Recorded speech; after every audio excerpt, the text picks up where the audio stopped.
Hello students, welcome back. आज हम नया चैप्टर स्टार्ट करेंगे बेटा क्लास 11th में। हमने 2 चैप्टर कवर कर चुके हैं अब तक हम लोग। फर्स्ट चैप्टर था आपके पास some basic concept of chemistry and the second one was structure of atom. जो स्ट्रक्चर ऑफ एटम चैप्टर था बेटा काफी लेंथी था और बहुत ज्यादा इंपॉर्टेंट चैप्टर है। तो उसमें Bohr's model of an atom and after that quantum theory वगैरह वो आपको बहुत अच्छी तरीके से पता होनी चाहिए बेटा। डन। आज हम जो चैप्टर स्टार्ट करेंगे बेटा, चैप्टर बहुत छोटा चैप्टर है and it's a part of inorganic chemistry. ये इनऑर्गेनिक केमिस्ट्री का चैप्टर है and there is no numerical in this chapter. Okay बेटा, तो देखो आज पीरियोडिक टेबल के बारे में पढ़ेंगे हम लोग कि पीरियोडिक टेबल में कौन कौन से एलिमेंट हैं, क्या क्या डेवलपमेंट हुए पीरियोडिक टेबल को लेकर और किस तरीके से जो हमारे पास आज मॉडर्न पीरियोडिक टेबल है वो किस तरीके से आया। उस पीरियोडिक टेबल के अंदर कितने ब्लॉक्स दे रखे हैं, उन ब्लॉक्स को किस बेसिस पे क्लासिफाई किया गया, फिर जो पीरियोडिसिटी है पूरी की पूरी टेबल की बेटा वो किस तरीके से डिसाइड की गई, किस प्रॉपर्टी के बेस पे थी पहले, फिर हमने उसको क्यों चेंज किया, उसमें क्या डीमेरिट्स थी, फिर जो नया पीरियोडिक टेबल आया उसमें क्या डीमेरिट्स हैं और उसकी मेरिट्स क्या है और वो किस प्रॉपर्टी के बेस पे क्लासिफाई किया हुआ है। इन सारे क्वेश्चंस के साथ साथ कुछ फिजिकल प्रॉपर्टीज ऑफ एटम्स के बारे में भी हम इसमें जानेंगे और कुछ रेगुलर ट्रेंड को ऑब्जर्व भी करेंगे बेटा हम। तो छोटा चैप्टर है और छोटे चैप्टर होने के बाद बहुत आसान चैप्टर भी है बेटा, इजी चैप्टर है और बहुत ही फिक्स क्वेश्चन आते हैं आपके क्लासरूम के अंदर, आपकी 11th क्लास में, आपके स्कूल के बोर्ड एग्जाम के अंदर या स्कूल एग्जाम के अंदर। एंड कंपटीशन में आता है बेटा वो कोई कंसेप्चुअल बेस्ड क्वेश्चन ही आएगा इस चैप्टर से। चलो फिर स्टार्ट करते हैं। हमारे चैप्टर का नाम है classification of elements and periodicity in properties. देखो बेटा हमारे पास चैप्टर है classification of elements and periodicity in properties. ये चैप्टर है हमारे पास classification of elements and periodicity in properties. This is the third chapter. अगर आप लिखना चाहते हो तो लिख सकते हो, दिस इज थर्ड चैप्टर। ये हमारे पास थर्ड चैप्टर है। डन। अब देखो बेटा इस classification of element and periodicity in their properties की बात करें तो सबसे पहले जब एलिमेंट डिस्कवर होना शुरू हुए थे, जब हम लोगों को एलिमेंट मिलना शुरू हुए थे नेचर के अंदर, या हम जब कोशिश की थी कि क्या क्या एलिमेंट हमारे पास प्रेजेंट है या किस चीज से मिलके सारे मैटर बने हुए हैं, उस चीज की खोज में हमें नए नए एलिमेंट उस टाइम पे डिस्कवर हुए। पहले जो एलिमेंट डिस्कवर हो रहे थे बेटा वो एलिमेंट बहुत कम थे, इसीलिए उनको क्लासिफाई करना और याद रखना हमारे लिए बहुत इजी था। अगर आप सपोज करो कि क्लास में सिर्फ 2 बच्चे हैं या 4 बच्चे हैं तो वी कैन क्रैम और we can remember the properties of each and every student present in our class. ठीक है, अगर मैं टीचर हूं, मेरे पास 4 बच्चे पढ़ रहे हैं, 5 बच्चे पढ़ रहे हैं, 6 बच्चे पढ़ रहे हैं बेटा, तो I can easily remember the property of each and every student. आप भी जानते हो बात, मैं हर एक का नाम याद रख सकता हूं, कौन कहां रहता है बेटा इसका याद रख सकता हूं, उनकी प्रॉपर्टीज क्या है, किस तरीके से पढ़ता है वो, किस टाइम पे पढ़ रहा है वो और किस टाइम पे खेलने जा रहा है, किस तरीके से पढ़ रहा है, सारी चीजें मैं याद रख सकता हूं। लेकिन जब नंबर ऑफ स्टूडेंट्स बढ़ जाएं, सपोज करो 6 से बढ़ के बेटा वो 100 हो जाते हैं, तो फिर उन 100 की प्रॉपर्टी याद रखना मेरे लिए मुश्किल हो जाता है बेटा। तो फिर हम क्या करते हैं बेटा, फिर कैटेगराइज कर देते हैं, हमको क्लासीफाई कर देते हैं। क्लासीफाई मतलब उनको अलग अलग सब ग्रुप्स में बांट देते हैं और एक ग्रुप की पूरी प्रॉपर्टी रख देते हैं कि भाई ये वाला जो है लड़कों का बैच है और ये वाला जो है वो लड़कियों का बैच है। डन। फिर हम उस बैच के अकॉर्डिंगली क्या करते हैं, फिर फर्दर क्लासिफिकेशन की जाती है। इसी तरीके से जब एलिमेंट डिस्कवर हो रहे थे तो पहले तो स्टार्टिंग में कम एलिमेंट थे बेटा, तो इसलिए उनको याद रखना इतना मुश्किल था नहीं, लेकिन धीरे धीरे करके टाइम बढ़ता चला गया, एलिमेंट नए नए डिस्कवर होते चले गए और डिस्कवरी के बाद वो एलिमेंट्स जो है नंबर ऑफ एलिमेंट्स बढ़ते चले गए। जब नंबर ऑफ एलिमेंट्स बढ़े तो उनको याद रखना, उनके नाम याद रखना, उनकी प्रॉपर्टीज को याद रखना, उनकी बहुत सारी चीजों को याद रखना हमारे लिए मुश्किल होता चला गया। देन वी थॉट कि क्यों ना उनकी क्लासिफिकेशन की जाए, लेकिन ये क्लासिफिकेशन स्टार्टिंग में ही शुरू हो गई थी बेटा। क्लियर है? तो सबसे पहले जब एलिमेंट को इजिली याद रखने के लिए एक ऐसा वे दिया हम लोगों ने जिसकी हेल्प से हम क्या करें, एलिमेंट्स की प्रॉपर्टीज और एलिमेंट्स के नेम को हम इजिली याद रख सके, तो उसके लिए हमने क्या की, क्लासिफिकेशन की बेटा। क्या की, क्लासिफिकेशन ऑफ एलिमेंट्स। इसका मतलब अगर आपसे कोई पूछे why do we classify the elements, तो आप कहोगे just to remember the properties of all those element in a particular manner. किसी पर्टिकुलर मैनर से अगर आप किसी भी एलिमेंट की प्रॉपर्टी याद रख सकते हो या किन्हीं एलिमेंट्स की प्रॉपर्टी याद रख सकते हो, तो दैट इज क्लासिफिकेशन। डन। तो जो सबसे पहले क्लासिफिकेशन का केस आया था बेटा, यहां पे दैट केस जो साइंटिस्ट ने डिस्कस किया था बेटा, he was Dobereiner. He was Dobereiner's triads. उन्होंने तीन तीन एलिमेंट को असेंबल किया था बेटा, डोबेनेयर ट्राइड्स। इस पर्टिकुलर साइंटिस्ट ने क्या कहा था बेटा, इसने तीन तीन एलिमेंट्स को अरेंज किया था according to their atomic mass. Done. तो इन्होंने कहा था, जो ट्राइड्स दिए थे बेटा, the atomic mass of central element is arithmetic mean of extreme elements, sum of the arithmetic means of extreme elements। Clear है? तो इसका मतलब क्या था, देखो इन्होंने जब क्लासिफिकेशन की थी, तो क्लासिफिकेशन करते हुए तीन तीन एलिमेंट की classification, lithium, sodium and potassium, और कहा था कि अगर हमें इन दोनों एक्सट्रीम वाले एलिमेंट का एटॉमिक मास पता है, तो we can easily calculate the atomic mass of the central element, and that will be atomic mass of sodium is equal to 7 plus 39 divided by 2, which is 7 plus 39 46 divided by 2, which is equal 23। तो उन्होंने कहा कि sodium का atomic mass होगा that will be 23 बेटा। वो क्या होगा, 23 होगा। Clear case?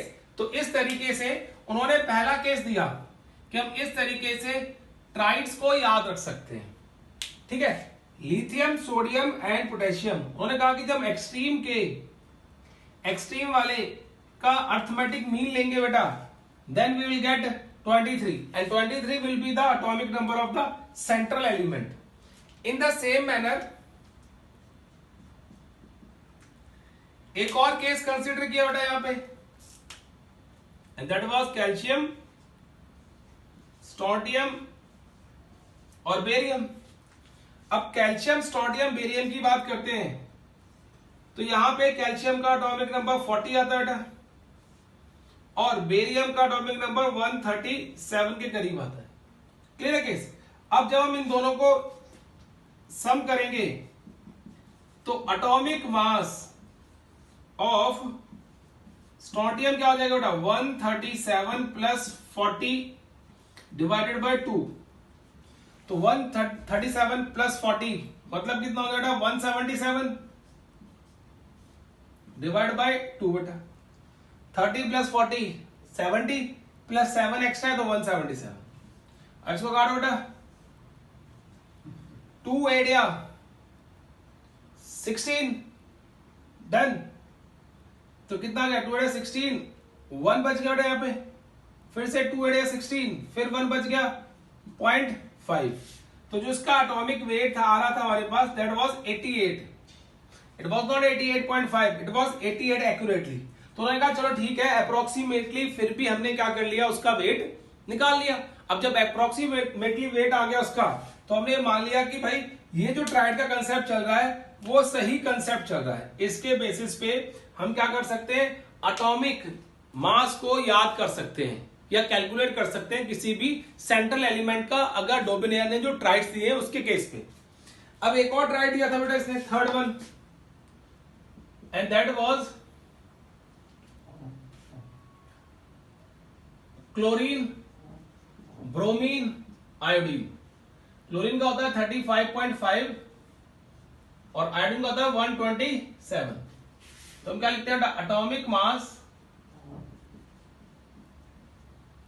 Of bromine is equal to 35.5 plus 127 divide by 2।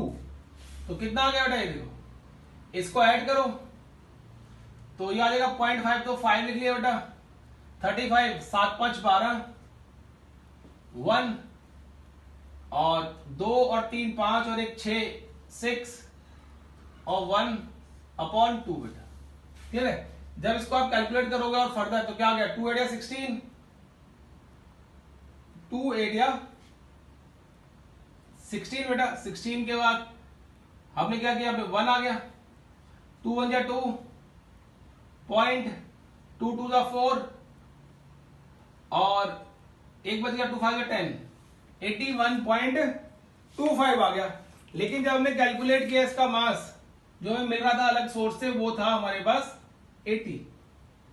तो सिर्फ इतना डिफरेंस था बेटा, लेकिन फिर भी कहीं ना कहीं बहुत नियर बाय इसका एटॉमिक मास आ रहा था। अब क्या हुआ देखो, जब ये एटॉमिक मास का केस आया, जब डोमिनियन ट्राइड्स को केस दिया बेटा, तो इसने बहुत सारे केसेस को डिस्कस नहीं किया, इसने सिर्फ 3 इस तरह के ट्राइड्स दे दिए, क्योंकि इसके बाद जब उसने कोशिश की इस तरीके से अरेंज करने की, तो फिर एलिमेंट्स अरेंज नहीं हुए।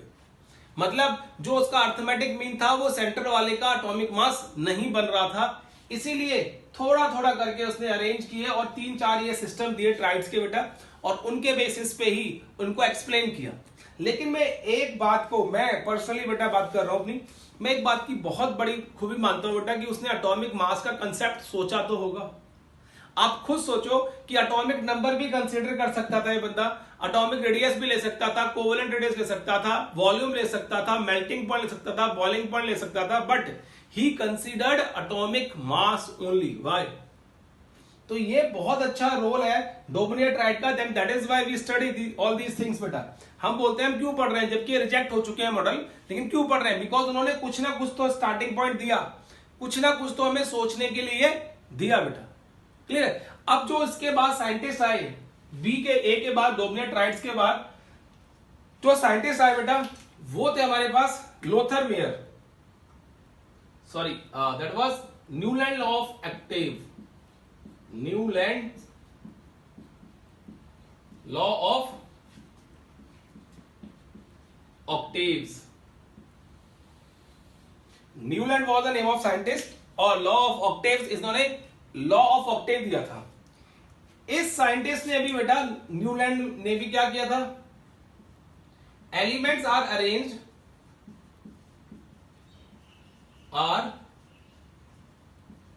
Arranged on the basis of increasing atomic number mass, increasing atomic mass। इन्होंने कहा कि इन्होंने भी एलिमेंट को अरेंज किया था इंक्रीजिंग एटॉमिक मास के बेस पे, but he has given a new concept and that was periodicity. Periodicity in properties means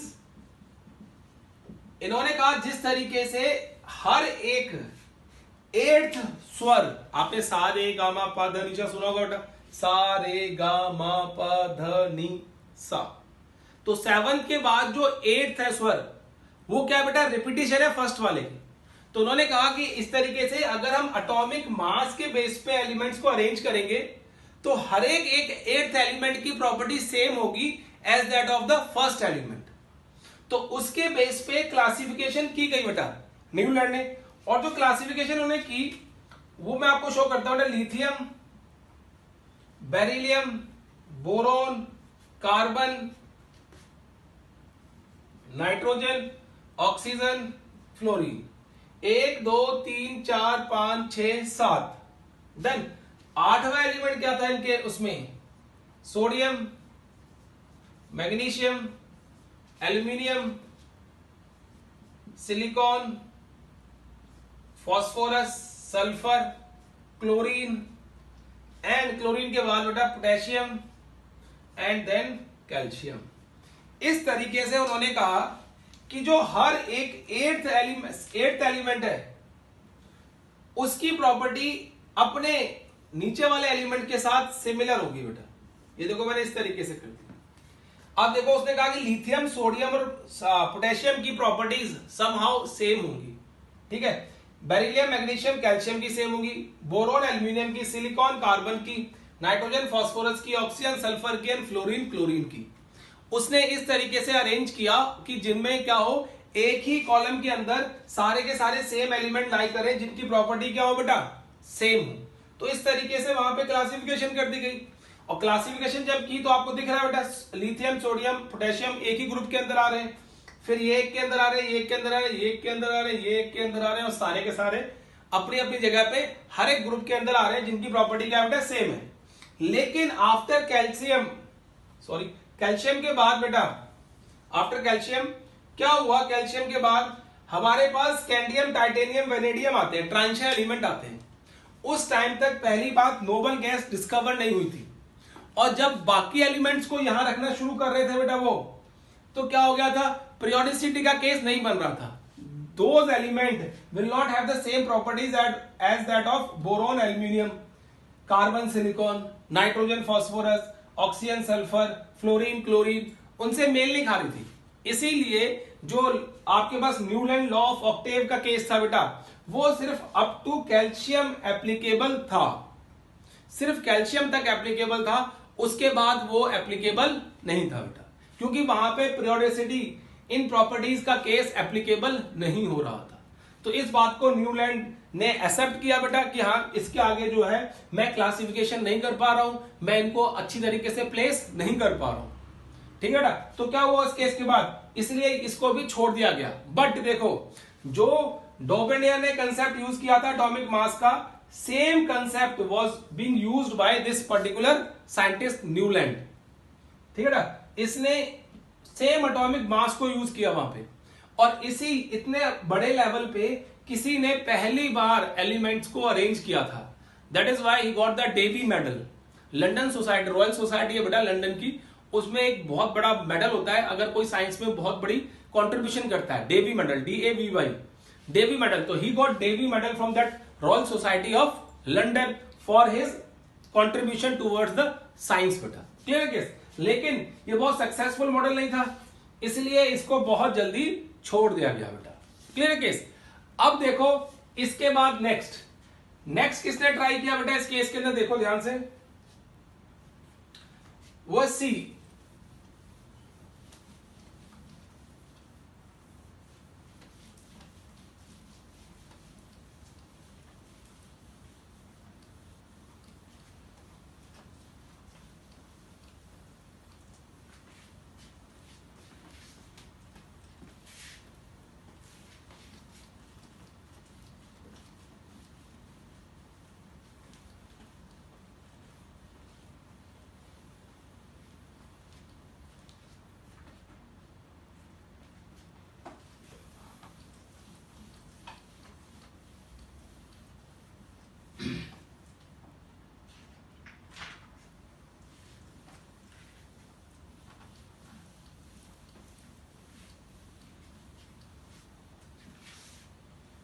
बड़ा बोर्ड थोड़ा ढीला हो जाता है और थोड़ा देर में सूखता है, इसलिए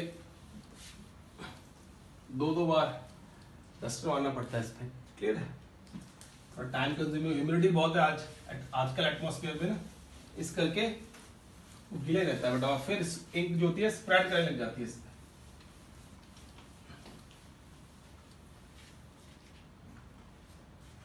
देखो बेटा नेक्स्ट था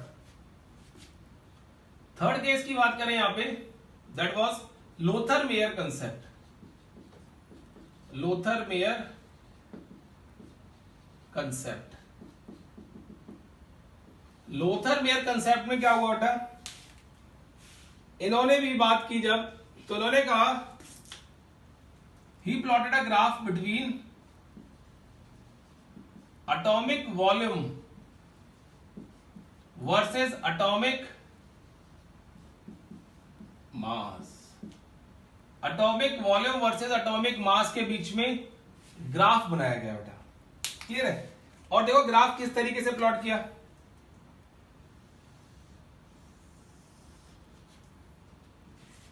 इस तरफ लिखा atomic volume,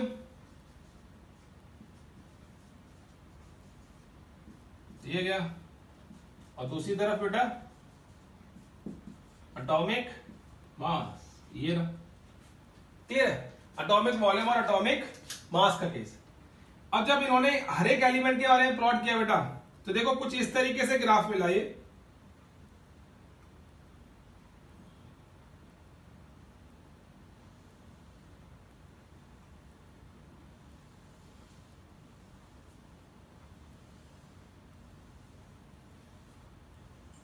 and so on, done. अब देखो इन्होंने क्या क्या कहा बेटा, इस ग्राफ से क्या कंक्लूजन ड्रॉ किया, जब ये ग्राफ प्लॉट कर रहे तो देखा टॉप की जो पोजीशन है, peak of the line, it was occupied by the highly electropositive metals, lithium, sodium, potassium, rubidium and caesium, done बेटा। एंड असेंडिंग पोजीशन जो है, असेंडिंग से मतलब ऊपर बढ़ती हुई, ठीक है। इससे पहले जैसे ये सोडियम है, इससे पहले असेंडिंग पोजीशन पे मिला fluorine, chlorine, bromine, iodine. And in case of descending position, if we talk about descending positions बेटा, तो लिथियम के बाद क्या आता है, बेरिलियम, सोडियम के बाद मैग्नीशियम, पोटेशियम के बाद कैल्शियम, रुबिडियम के बाद beryllium, magnesium, calcium, strontium, then barium. तो ये केस आया। अब देखो इस केस से इन्होंने क्या क्या कंक्लूजन ड्रॉ किए बेटा। जो पहला कंक्लूजन था, peak of peaks of lines are occupied by highly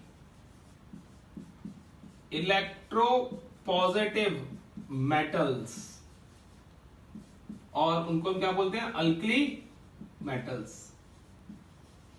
alkali metal सबसे पहली प्रॉपर्टीज पे थे, सबसे पहले पीक्स पे प्रेजेंट थे, peak of any line, every line present in the graph, जो भी ग्राफ में लाइन प्रेजेंट थी उसकी पीक पे सिर्फ और सिर्फ हमें हाईली इलेक्ट्रोपॉजिटिव एलिमेंट दिख रहे थे बेटा वहां पे, क्लियर है केस बेटा। अब देखो उसके बाद दूसरा केस, असेंडिंग पोजीशंस पे, eight ascending positions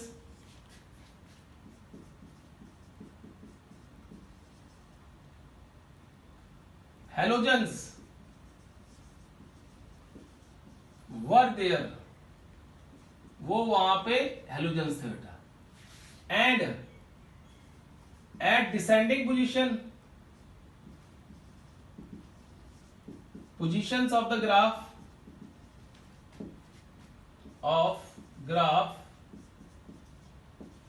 were occupied by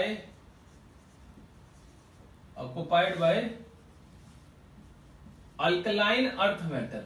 ये बेटा आज के नाम है अल्कलाइन अर्थ मेटल्स। मतलब जो असेंडिंग पोजीशन थी, दैट पोजीशन वाज,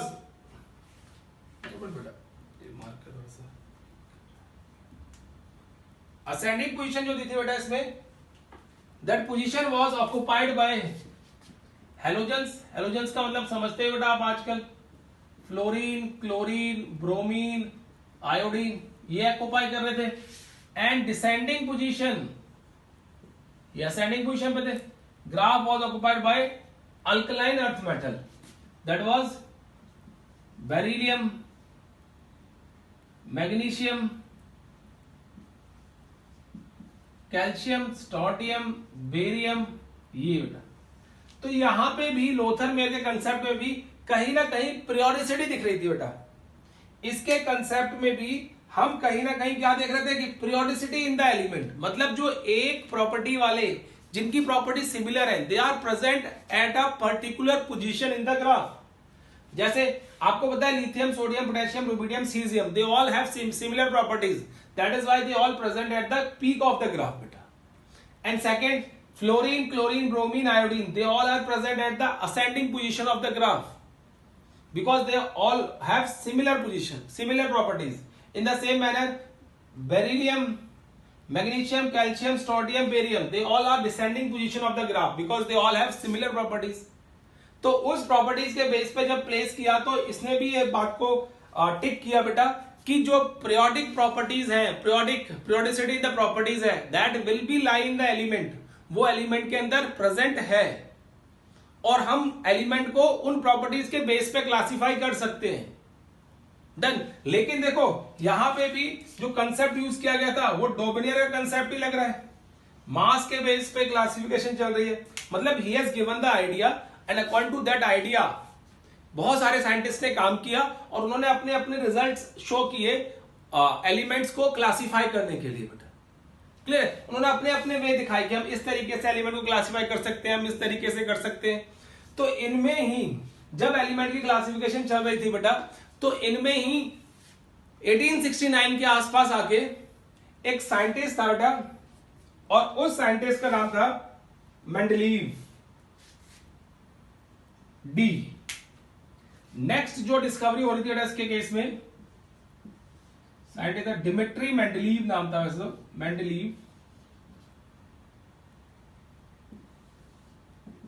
मेंडलीव इसने फिर बहुत बड़े लार्ज स्केल पे एलिमेंट्स को क्लासिफाई किया बेटा। ठीक है, अब इसमें जो इसने जो पॉइंट कंसीडर किए थे बेटा वो बता रहा हूं मैं। And he has also given the law. पहले बताता हूं लॉ क्या दिया बेटा ने। उन्होंने कहा फिजिकल एंड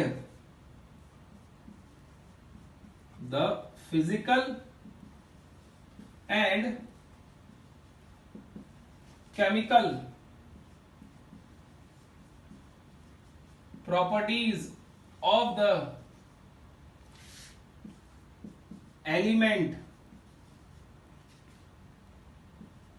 are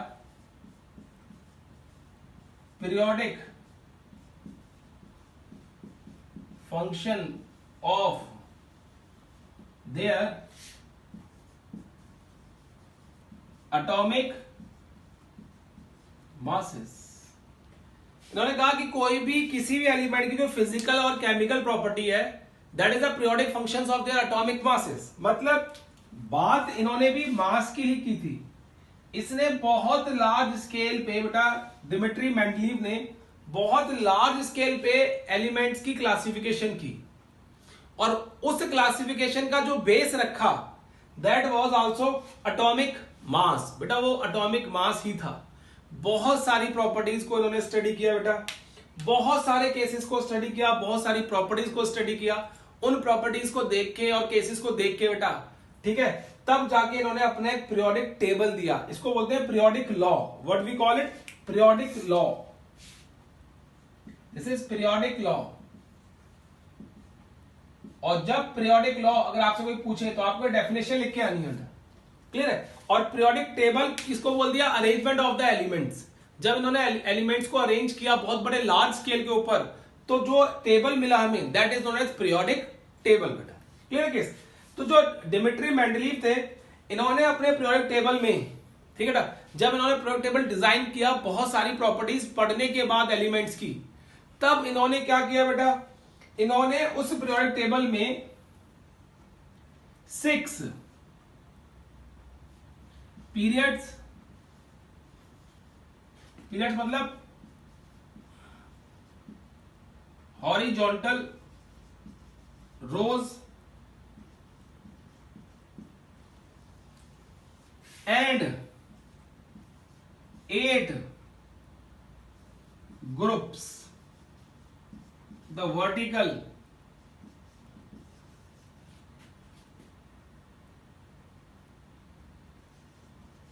रोज बोल दो ना, लाइन या कॉलम्स बोल दो, वर्टिकल कॉलम्स, ठीक है ना। क्या था आपके पास, वर्टिकल कॉलम्स में इनको रखा गया बेटा। तो जो वर्टिकल कॉलम्स थे हमारे पास वो 8 दिए बेटा इन्होंने, और हॉरिजॉन्टल रोज को क्या बोल दिया, पीरियड्स, तो इट हैज 6 पीरियड्स। अब देखो मेंडलीव पीरियोडिक टेबल किस तरीके से था, उसकी प्रॉपर्टी क्या क्या थी बेटा, और किस तरीके से पूरा टेबल डिजाइन किया गया था, उसकी बात करते हैं बेटा। पहले मैं इसको रब करूंगा पूरे एक बार बेटा।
देखो बेटा,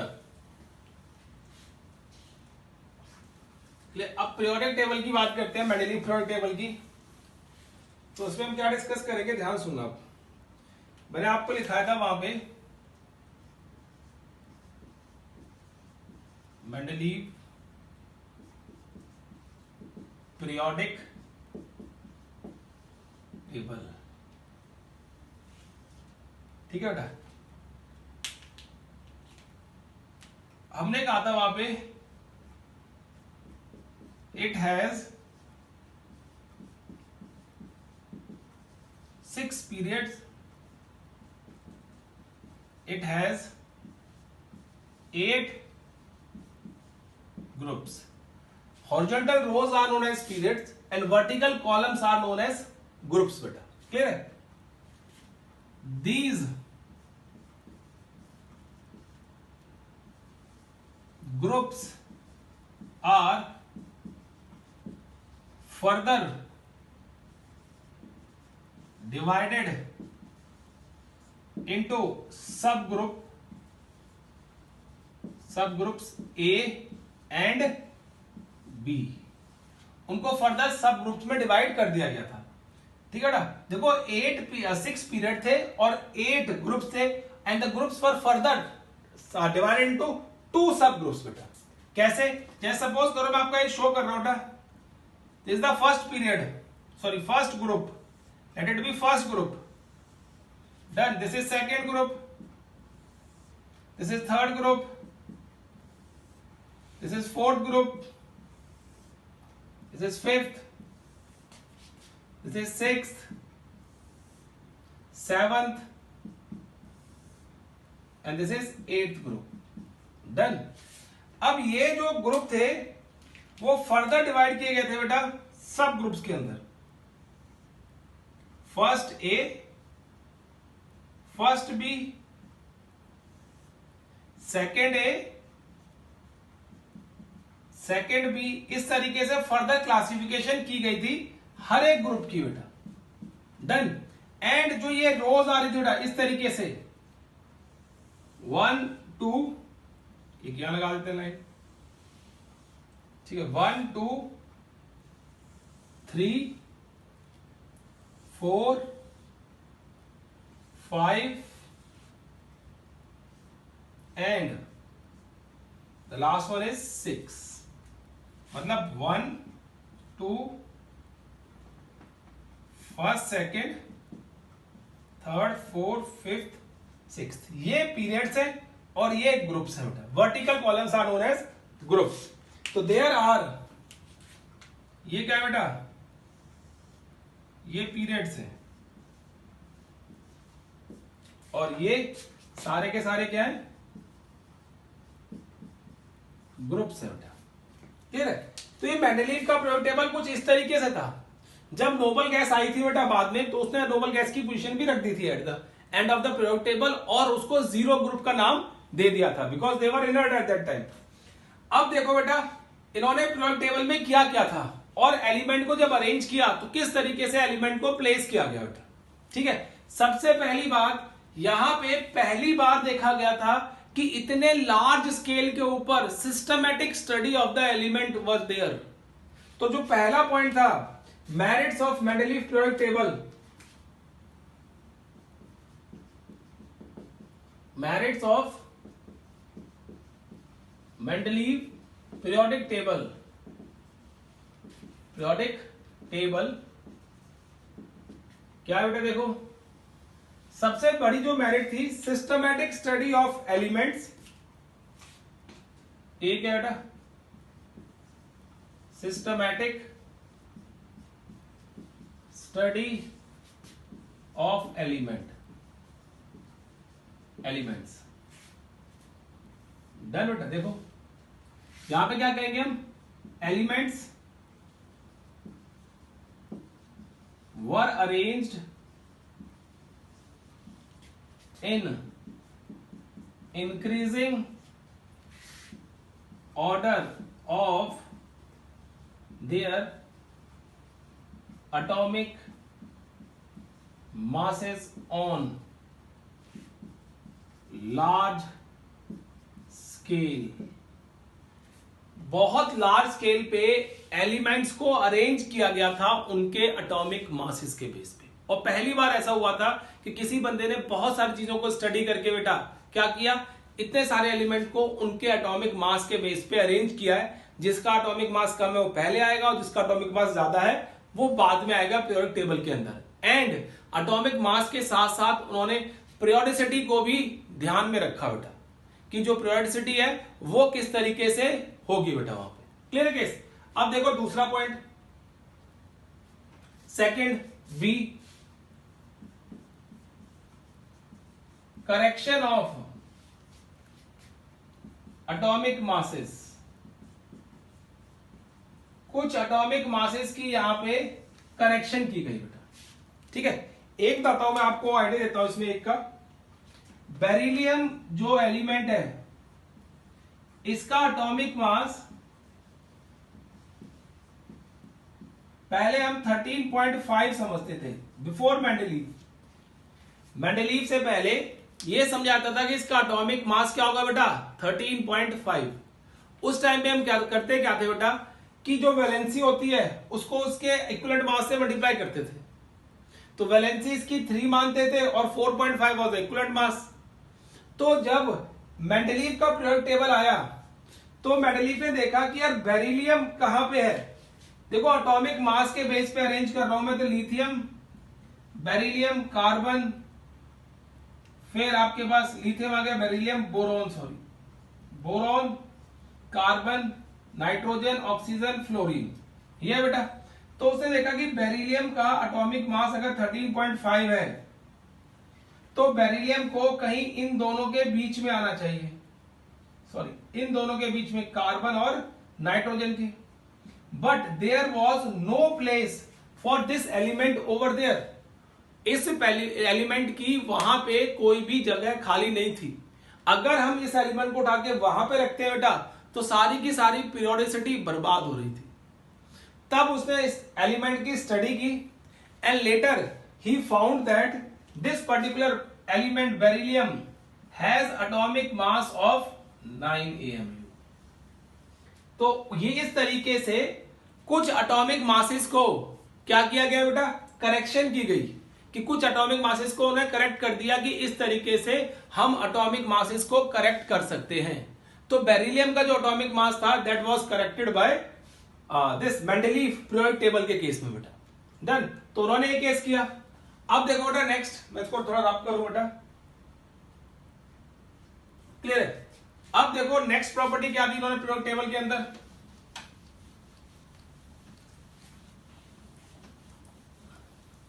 मेरिट्स 2 हो गई। अब थर्ड मेरिट बेटा, ये हमारे पास क्या है, 2 मेरिट्स हमने लिख दिए। Now will talk about third merit and the last merit.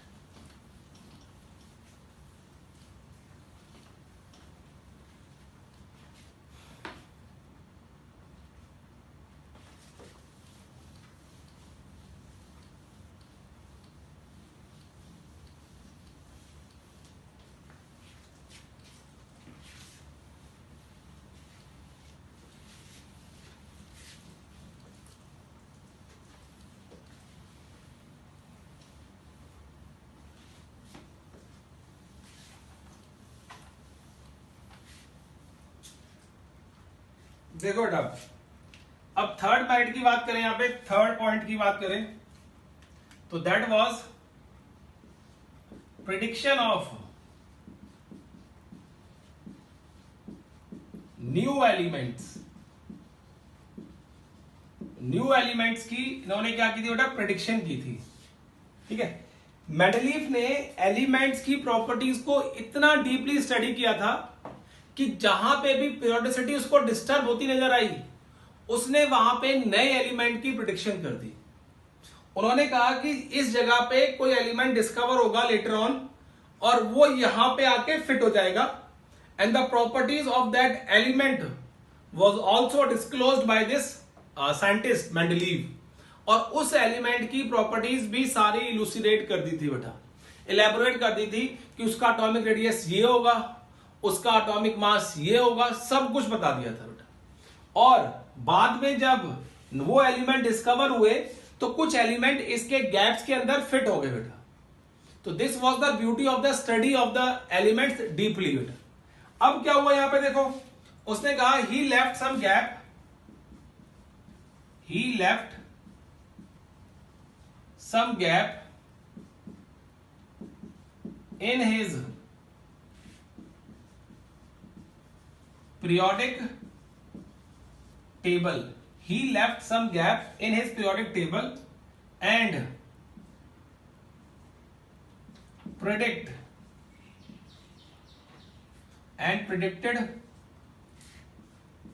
the properties of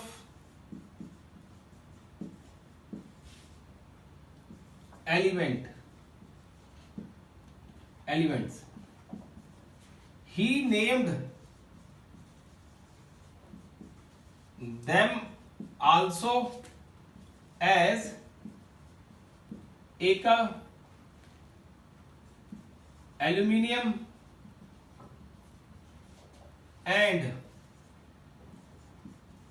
eka silicon।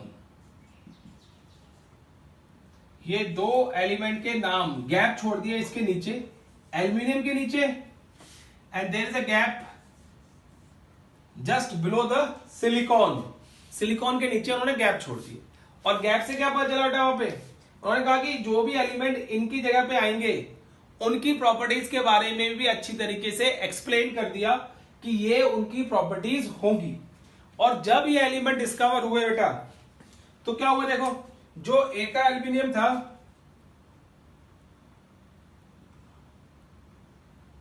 That was gallium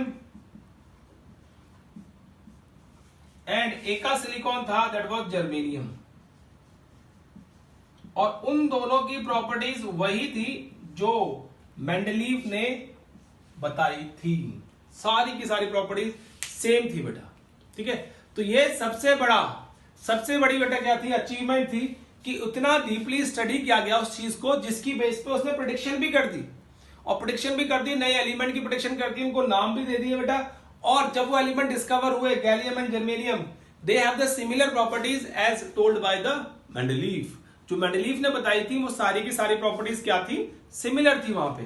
तो वो केस बेटा आ गया इस तरीके से। तो these are the merits of Mendeleev periodic table. Mendeleev periodic table की ये मेरिट्स थी बेटा। Done.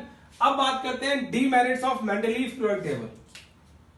Now will talk about demerits of Mendeleev periodic table.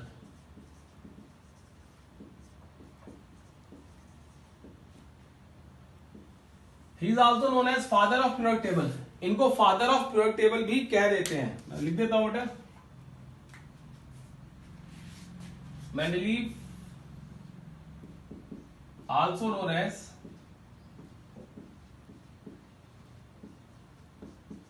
father of periodic table। सबसे पहले इन्होंने बताया था, इसलिए फादर ऑफ पीरियोडिक टेबल भी कह देते हैं। क्लियर है केस। अब देखो यहां पे फर्स्ट पॉइंट बेटा, पहला पॉइंट डीमेरिट का, position of hydrogen. Position of hydrogen देखो बेटा, पोजीशन ऑफ हाइड्रोजन का मतलब क्या है, मेंडलीव ने हाइड्रोजन की प्रॉपर्टीज को बहुत स्टडी किया and he was confused at that time and still आज की डेट में भी बेटा ये कंफ्यूजन ही है whether we should place this hydrogen in group 1 और we should place this hydrogen in group 17। आज भी पंगा बेटा। तो क्या हुआ, anomalous position of hydrogen, anomalous position of hydrogen, it can be placed in group first and in group 7 in Mendeleev periodic table। उसने कहा कि पोजीशन ऑफ हाइड्रोजन का केस क्या है कि हम हाइड्रोजन की जो प्रॉपर्टीज हैं वो अल्कली मेटल से ही मिलती हैं और हैलोजन से ही मिलती हैं, इसलिए we can place it in group 1 as well as in group 7। But एक जगह पे प्लेस करना था, आपको एक फिक्स पोजीशन बतानी होगी किसी भी एलिमेंट की अगर आप उसे प्लेस करना चाहते हो बेटा। तो उसने ऐसा काम नहीं किया बेटा, और उसने हाइड्रोजन की पोजीशन को बताया नहीं कि उसको हम कहां रखेंगे, either we place it in group 1 और we place it in group 7। इन दोनों में से किसी एक ग्रुप पे प्लेस करना था और उसने नहीं बताया कि किस जगह पे हम उसको प्लेस करेंगे बेटा। तो ये उसके पीरियोडिक टेबल की पहली डीमेरिट बन गई बेटा। बी देखो, अरेंजमेंट्स ऑफ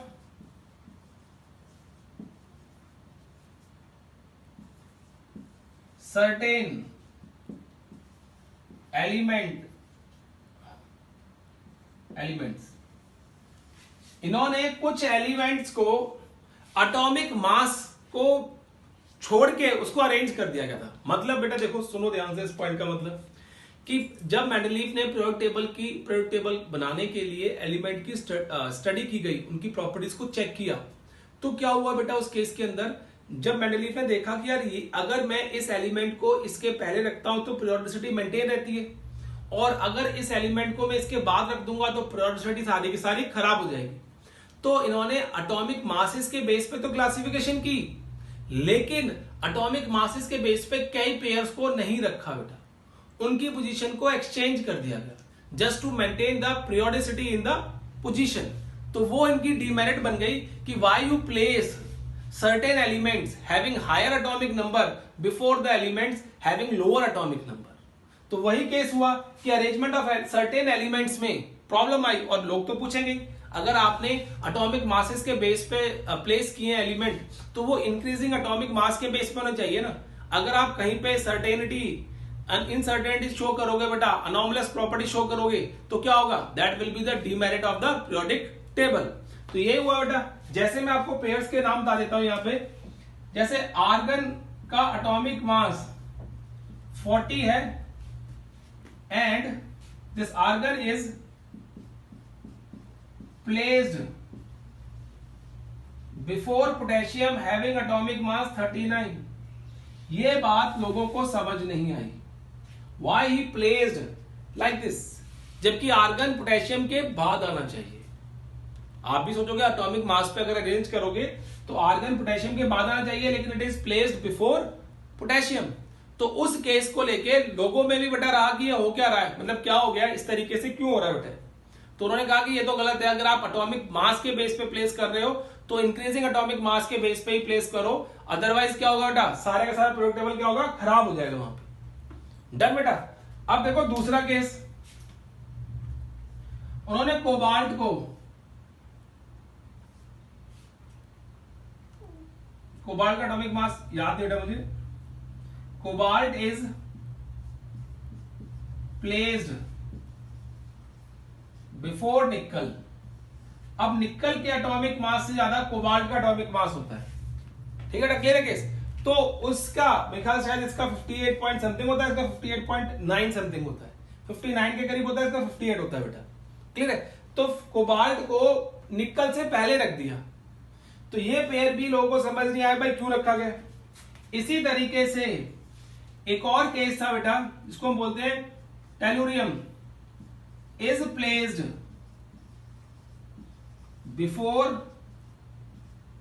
iodine। उसको आयोडीन से पहले रख दिया। अब ये भी समझ नहीं आया, जबकि इसका मास था 127.8 something and it has atomic mass of 127। तो why he placed tellurium in front of before the iodine. ये बात लोगों को समझ नहीं आई कि उसने इन पेयर्स को इस तरीके से क्यों अरेंज किया गया, जबकि उसका अपना लॉजिक था। उसने कहा था भाई कि मैं पीरियोडिसिटी मेंटेन कर रहा हूं, इसलिए मैंने इनको इस तरीके से अरेंज किया गया है। लेकिन अगर आप इंक्रीजिंग एटॉमिक मास के बेस पे किसी को अरेंज कर रहे हो बेटा, तो आपको लोअर एटॉमिक मास वाले को पहले रखना होगा और हायर एटॉमिक मास वाले को उसके बाद में। तो उस चीज को इसने फॉलो नहीं किया बेटा, और फॉलो नहीं किया तो ये इसकी डीमेरिट बन गई कि इस तरीके से डीमेरिट आती है। चलो बेटा रब करते हैं, फिर आगे देखते हैं मेंडलीव्स की डीमेरिट क्या है।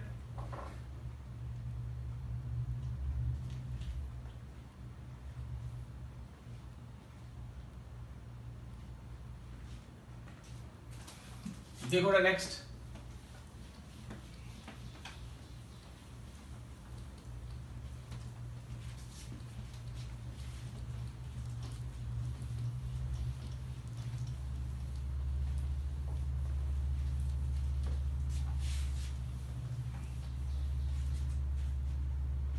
देखो बेटा दो हो गई थी, थर्ड डीमेरिट है इसकी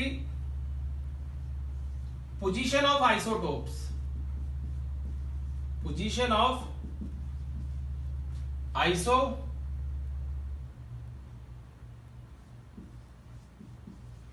बेटा, पोजीशन ऑफ आइसोटोप्स। ठीक है, आइसोटोप्स क्या होते हैं? Elements having same atomic number but different mass number are known as isotopes। इनको हम क्या बोलते हैं? आइसोटोप्स कहते हैं बेटा। क्लियर? अब देखो एक एलिमेंट के तीन तीन चार चार आइसोटोप्स होते हैं, जैसे हाइड्रोजन H11, H12, H13। तो इस तरीके से मेंडलीव ने इन तीनों के लिए अलग अलग पोजीशन असाइन नहीं की थी बेटा। इस तरीके से कार्बन C12, C13, C14, इनके लिए भी कोई अलग अलग पोजीशन नहीं मिली थी। तो इस बात को मुद्दा बना लिया गया कि भाई अगर आप एटॉमिक मास के बेस पे प्लेस कर रहे हो एलिमेंट्स को, तो आइसोटोप्स के लिए भी आपको अलग अलग पोजीशन देनी होगी। आइसोटोप्स के लिए भी क्या देने होंगे बेटा? आपको अलग अलग पोजीशन मेंशन करनी होगी, और मेंडलीव ने वो पोजीशन मेंशन नहीं की थी। दैट इज व्हाई ये जो आइसोटोप्स की पोजीशन है, it becomes the demerit of Mendeleev periodic table. उसकी ये डीमेरिट बन गई थी बेटा। फोर्थ देखो,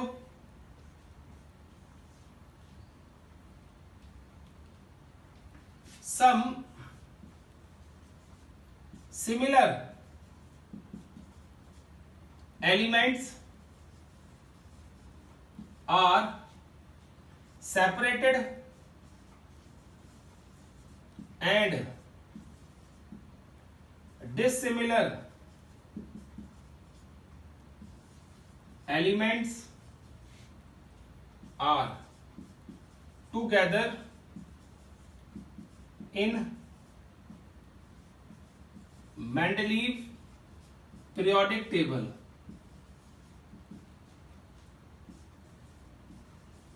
ठीक है बेटा। अब क्या हुआ देखो, कुछ एलिमेंट्स को, सिमिलर एलिमेंट्स को उसने अलग अलग रख दिया था मेंडलीव ने। जैसे अगर मैं बात करूं सिमिलर एलिमेंट्स की, तो I can say just like similar elements, हाँ, copper and silver, they are placed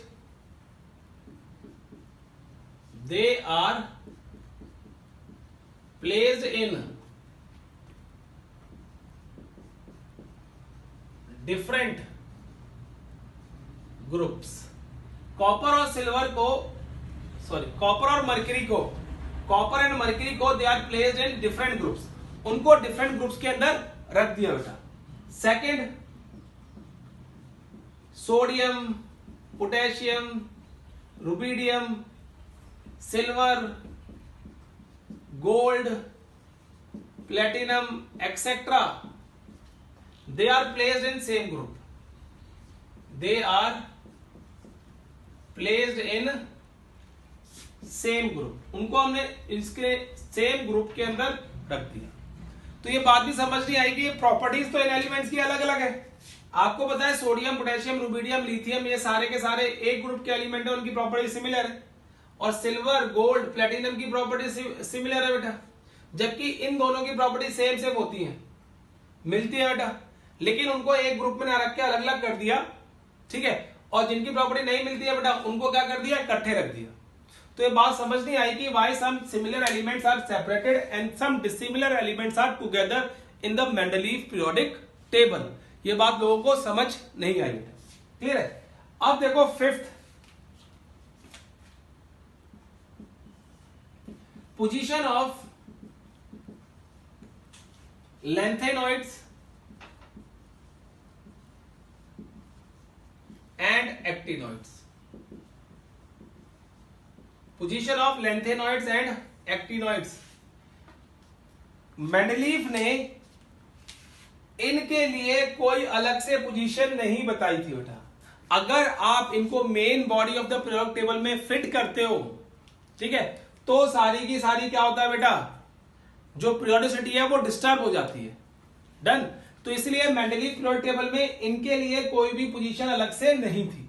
वैसे तो ये देखो आज का जो मॉडर्न पीरियोडिक टेबल है बेटा, उसमें भी इनके लिए कोई अलग से पोजीशन दे रखी है, लेकिन क्वेश्चन फिर भी उठता है why they are placed at the bottom of the periodic table, क्यों प्लेस किए गए बेटा, ठीक है। क्वेश्चन तो देखो फिर उठता है वहां पे, ठीक है, लेकिन फिर भी हम कहते हैं कि मेंडलीफ ने भी इसके बारे में नहीं बताया था बेटा। देखो बेटा, ये हमारा first part of the chapter खत्म हो गया यहाँ पे मेंडलीफ पीरियोडिक टेबल के बाद। और मेंडलीफ पीरियोडिक टेबल ने बहुत साल राज किया बेटा दुनिया के ऊपर, बहुत साल हमने इसको फॉलो किया बेटा।